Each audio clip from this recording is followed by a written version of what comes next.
지금은 이제 단종은 너무 불쌍하고 세조는 약간 관상 이후에 부관 참시당하는 느낌이 사실 좀 있거든요. 관상 때 보면 송강호 배우가 일이다 역적의 상이다 막 이러면서 엄청 깎아내리잖아요. 그리고 나서 이번에도 세조를 엄청 미워하는 분들이 많아졌는데 어떻게 따져보면 이 모든 게 전략에 의해서 한 방에 무슨 감정으로 한 게 아니라 역적모의를 통해서 굉장히 전략적이고 지략적인 방법 아니었나요? 처음에는 창덕궁에 단종이 계속 머물고 있는 상황에서 단종 사육신에 의한 단종보기 운동 등이 일어나니까 안 되겠다. 그렇게 해서 왕의 자리에서 일단은 쫓아내고 이제 영월로 유배를 보냈다가 영월로 유배 또 간 상황에서도 또 뭐 금성대군의 역모 사건이 일어나니까 단종이 살아있는 한 항상 또 다른 제2, 제3의 역모가 그렇죠. 일어날 구심점이다. 그래서 실록의 기록에 보면 신하들이 계속 단종의 처형을 주장할 때도 처음에는 세조도 뭐 그래도 뭐 이렇게까지 족한데 이렇게 나오죠. 그때 가장 강력하게 단종 처형을 주장하고 나선 사람이 양녕대군이에요. 양녕대군.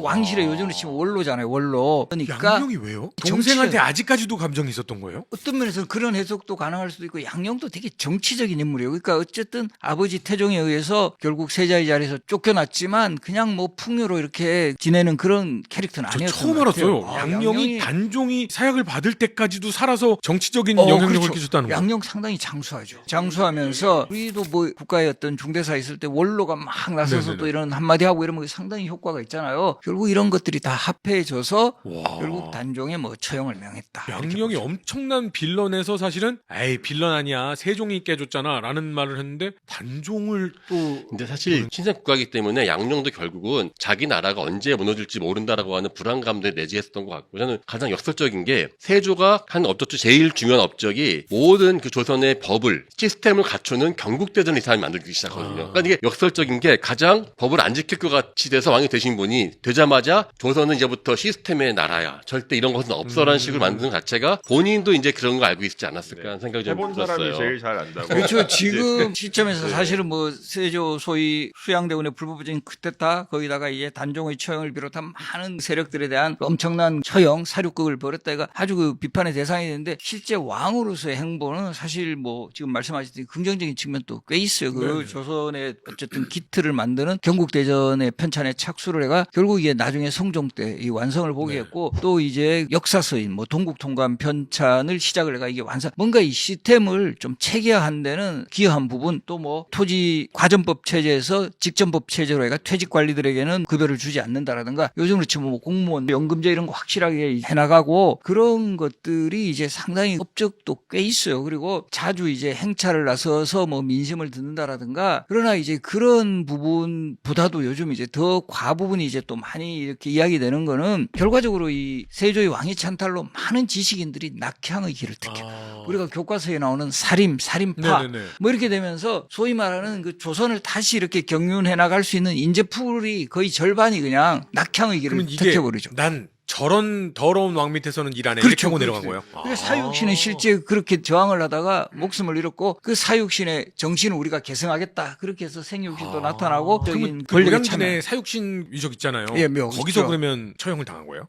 처형 당한 거는 저기 지금의 그 세남터 근처 이것도 이 세조에 대한 분노를 많이 유발시키는 건데 친히 국문을 해요. 고문을요? 잔인하게 뭐 인두불로 지지게 하고 그리고 이제 성삼문이나 박평년 이런 사람들은 끝까지 세조 보고 왕이라고 안 그러고 나으리라 그래요. 나으리? 이름 부르는 거죠. 요즘 그렇지.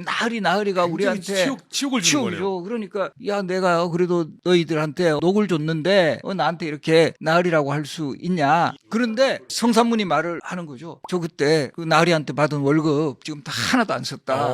집에 가서 진짜 가져가라. 가보니까 그대로 그냥 하나도 이제. 제가 알고 있기로는 사육신이 나중에 복권되는 게 숙종 정도 이르러서 한 250년 정도 후인데 그러면은 그 사이에 이 세조와 그다음에 세조에 저항했었던 세력들에 대한 평가는 조선 내에서 굉장히 복잡했을 것 같은데. 그러니까 어쨌든 세조의 후예들이 조선의 왕위를 계승하니까 사육신이나 단종을 복권해버리는 순간 세조의 이 정통성이 완전히 사라지는 그 부담 때문에 그 시간이 200년 이상 걸린 거예요. 왕권이 아예 적통이 달라지는 거잖아요. 예, 그러다 보니까 그런 부담에서 어느 정도 우리가 시간이라는 게 또 어느 정도 해결해져 230여 년 지난 후에 숙종 때가 또 본격적으로 성리학 이념이 되게 강화되는 시기예요. 그래서 전국에 소원도 세워지고 뭐 사우 사당 이런 거 많이 세워질 때인데 그때 이제 이 문제가 비로소 제기가 되고 그래서 이 사육신 복권시킬 때도 숙종이 어떤 이야기를 하냐 하면 당대에는 난신이나 어지럽게 한 신하였으나 지금에서 보면 충신이다 이런 표현을 써요. 그리고 여기서 또 중요한 내용이 또 하나 들어가는데 이것은 우리가 세조의 뜻을 잇는 것이다 이렇게 이야기해요. 와. 이렇게 양쪽을 다 받는 그렇죠. 거예요. 세조도 이렇게 원했는데 우리가 제대로 파악 못해가 조치를 못했다. 그러면 숙종까지 250년이면 숙종까지 계속 세조 라인이에요. 문종 라인은 아예 이제 다 끝났고 그렇죠. 다 세조 단종으로 라인인 그 거예요. 세조의 후예들이죠. 크게 보면. 진짜 그런 거 보면 숙종이 정치를 대단히 잘한 거예요. 잘한 거네요, 진짜. 와. 그렇죠. 숙종이 그런 방식으로 해가지고 결국 사육신 복권되고 이제 단종이 노상군에서 단종이 되고 어몽도가 지켰던 노상군 묘도 이때 장릉이 됩니다. 아, 장릉. 그때. 올해 추석 무렵에 지금 영화 개봉 예정인 게 몽유도 온도예요. 아, 네. 그 안견이 그린 몽유도 온도 거기에 바로 안평과 수양의 대립이 이제 기본 구조인데 안평대군 역으로 지금 박보검 배우 그리고 이제 수양대군이 김남길 배우가 지금 캐스팅돼 있어요. 근데 교수님, 세조의 말로는 어떻게 돼요? 의외로 세조가 그렇게 이제 권력 잡고 상당히 오랜 기간 제위했던 걸로 생각하죠. 13년밖에 제위 못했어요. 13? 예, 의외죠. 근데 뭐 병도 1455년에서 많았잖아요. 저 그래서- 어렸을 때는 뭐 나쁜 짓을 많이 해가지고 피부병도 걸리고 뭐 세조도 어쨌든 결과적으로 이제 왕이 올랐을 때가 1455년이니까 아마 37, 8 요쯤 이제 왕이 되고 우리 나이로 한 50대 초반에 네. 사망하니까 실제 그냥 평균 수명까지는 살았어요. 그리고 그 시대 한 50까지 살면 뭐 물론 질병으로 돌아가시는 경우 많지만 실제 뭐 노안하고 다 겹쳐서 그 평균 수명까지는 살았는데도 이제 그 일부에서는 단종에 대한 그러니까요. 어떻게 보면 저주가 이어졌고 특히 그거는 분명해요. 세조가 이제 피부병으로 고생했던 기록은 많이 나오고 그게 이제 현도광 그 바로 이제 단종의 어머니가 꿈에서 나타나가지고 너가 내 아들을 죽였으니 나도 너 아들을 죽이겠다 하면서 침을 뱉어서 그렇게 자고 침 맞은 나니까 부분에. 예 뭐 피부 이런 막 종기 같은 게 붉은 그런 건 네네. 다 생기고 했다는데 이게 진짜 이것도 보면 확실하게 이거는 팩트에는 안 맞는 게 세조의 맏아들 의경세자는 1457년 7월에 이미 사망했어요. 아. 단종은 1457년 10월인가 이렇게 사망을 하죠. 근데 아마도 제가 생각하기에는 비슷한 시기에는 사망을 했으니까 요즘처럼 뭐 인터넷이 있는 것도 아니고 금방금방 정보가 들어오는 것도 아니고 비슷한 시기에 의경세자도 죽었고 단종도 죽었으니 바로 이게 단종의 복수를 위해 가지고 엄마가 나섰다 이런 식으로 이야기가 뭐 되지 않았나 이렇게 근데 생각해요. 생각해 보면 그냥 본인의 그 시절에 한 평균 수명까지는 세조는 살았는데 그때까지도 단종을 죽여야 된다라고 얘기했던 양령은 참 오래 살았나요? 진정한 승자네. 근데 양령보다도 오래 산 인물은 효령대군이에요. 효령대군은 그 당시에 91세까지 살아요. 두 번째. 둘째 형. 예. 아무래도 그게 이제 절 들어가서 그렇죠, 맑은 공기 그렇죠. 마시면서 나물 먹고 살아가지고. 채식하고 뭐 이렇게 운동도 많이 하고 예. 요즘으로 치면 정말 거의 120세 시대. 그렇죠. 그 시대에 91세면 어마어마한 거 근데 아니에요? 스님 어마어마하죠. 되신 거잖아요. 효령대군은 뭐 불교에 빠졌고 꼭 스님이 스님까지는 아니에요. 됐다기보다는 그럼 뭐 가정도 이렇게 있었어요? 효령대군이 자식이 얼마나 많은데요. 우리 전주의 시 가졌네. 중에 효령대군파하고 양령대군파가 거의 제일 많아요. 어. 그런 에피소드가 있죠. 양령이 효령이 머무는 절에 와가지고 고기 구워 먹으니까 효령대군이 여기서 이러시면 안 됩니다 하고 딱 이야기하니까 내가 살아서는 왕의 형이고 죽어서는 부처의 형인데 나한테 누가 시비 걸겠냐고 딱 이야기합니다. 효령이 절에 있으니까 그렇게 절에 부처의 있으니까 형이다. 그렇죠. 아 근데 생각해 보면 사실 양령대군이 그 여자 좋아해서 결국은 쫓겨난 게 가장 크잖아요. 예예. 근데 효령대군이 자식이 더 많아요? 효령대군이 되게 숫자가 많아요. 상문고등학교 옆에 있는 데가 그 땅이 다 효령대군 땅 아닙니까? 효령대군 지금 방배역 그러니까, 옆에 아니, 거기가 이분은 부동산도 1등 하신 분이세요. 부동산도 그 40도 지역에 많아. 정말 넓었어요. 정치에서 멀리 떨어질수록 건강할 수 있다라는 교훈을 보여주는 것도 맞네요. 같네요. 예. 그것도 그럴 수 예. 있죠. 근데 역사 속에서 세조처럼 이게 진짜는 아니었던 걸로 그냥 이제 사람들이 미워하니까 이런 얘기가 사실 예전에 태조도 그런 소문 많았잖아요. 이야기도 많고. 혹시 역사 속에서도 그런 웃지 못할 이야기가 전달되는 뭐 이런 저주를 받아서 죽었대더라 이런 왕들도 있어요. 끔찍한 이야기가 있죠. 네. 뭐 아마 다들 잘 아시는 얘기일 거예요. 루이 16세 프랑스의 루이 16세. 단두대에서 처형된. 아, 네네네.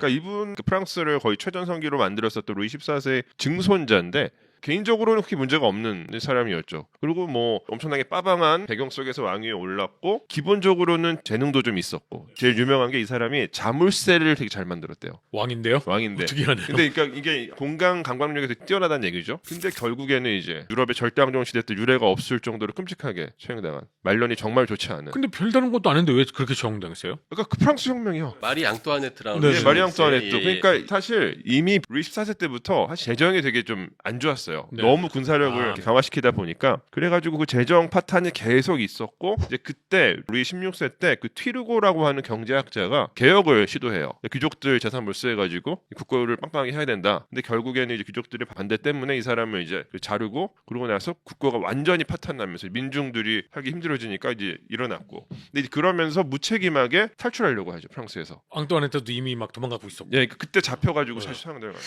이게 마지막으로 드리고 싶은 말씀이 이제 세조가 보면 일어났던 독재자라든지 참 차이가 나는 게 가장 황당하게 죽은 사람 중에 한 명이 스탈린이거든요.